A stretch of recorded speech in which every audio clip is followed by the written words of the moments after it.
कक्षा 7 विषय गणित प्रश्नावली 7.1।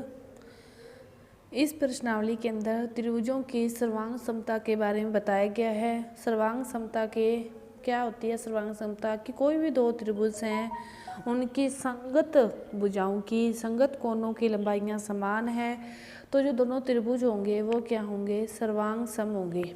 तो देखो क्वेश्चन हल करते हैं। तो क्या दिया है? पहला क्वेश्चन कि निम्न कथनों को पूरा कीजिए। दो रेखाखंड सर्वांग सम होते हैं यदि, जब रेखाखंड सर्वांग सम होंगे तो इसका मतलब है उनकी जो लंबाई है वो क्या होगी? समान होगी। उनकी लंबाई क्या होगी? समान होगी। दो सर्वांग सम कोणों में से एक की माप 70 है, तो दोनों समान होते हैं, तो फिर दूसरे की माप भी कितनी होगी? 70। जब हम कोण ए बराबर कोण बी लिखते हैं तो हमारा वास्तव में अर्थ क्या होता है? m कोण मान है जो कोण ए का, मान है जो कोण बी के, वो क्या होगा? बराबर होगा। तो दूसरा जो क्वेश्चन है कि वास्तविक जीवन से संबंधित सर्वांग सम आकारों के कोई दो उदाहरण दीजिए।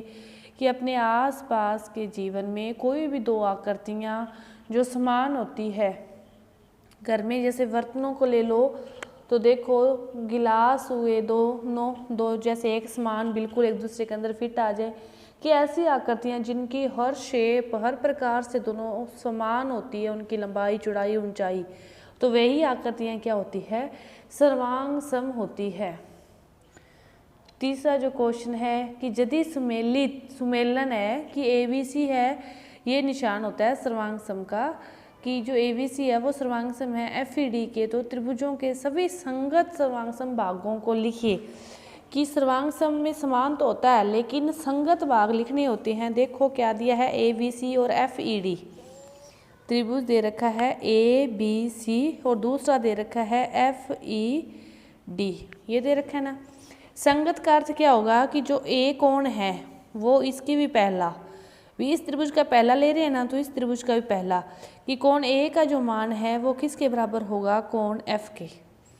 इसका दूसरा ले रहे हैं B, तो इसका भी दूसरा, कि कोण B का जो मान होगा वो कोण E के बराबर होगा।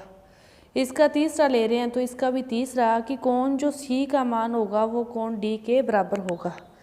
इसके बाद भुजा ले रहे हैं पहली दो, तो इस त्रिभुज की भी पहली दो, कि जो AB की लंबाई होगी वो FE के बराबर होगी। EF नहीं लिख सकते, कि इसका पहला लिख रहे हैं ना, तो इसका भी पहला लिखना है, इसका दूसरा तो इसका भी दूसरा, संगत समान बिल्कुल। इसका जैसे पीछे वाले दो ले रहे हैं BC, तो इसको अपने DE नहीं लिख सकते, पीछे वाले ऐसे ही दो लिखेंगे ED, ऐसे संगत भाग हो गए। ये आपका है तीसरा क्वेश्चन। इसके बाद देखो चौथा क्वेश्चन कि DEF जो सर्वांग सम है BCA, तो BCA के उन भागों को लिखिए जो इसके संगत हैं। अभी जो तीसरा क्वेश्चन किया ना वही जस्ट है। देखो E, पहले त्रिभुज में E कौन से नंबर पर है? दूसरे नंबर पर। तो दूसरे त्रिभुज में दूसरे नंबर पर क्या है? C, तो कौन? C। EF दूसरा और तीसरा है, तो इस त्रिभुज का दूसरा तीसरा CA। कोण F लास्ट है, तो इसका भी कोण A। DF पहला और लास्ट BA। जैसा दिया है दूसरे त्रिभुज में भी वही चीज उसी स्थिति वाली लेकर लिखनी है। तो ये आपकी प्रश्नावली 7.1 थी, कंप्लीट हुई। इसको देखते हुए समझते हुए इन क्वेश्चनों को अपनी कॉपी में करेंगे। धन्यवाद।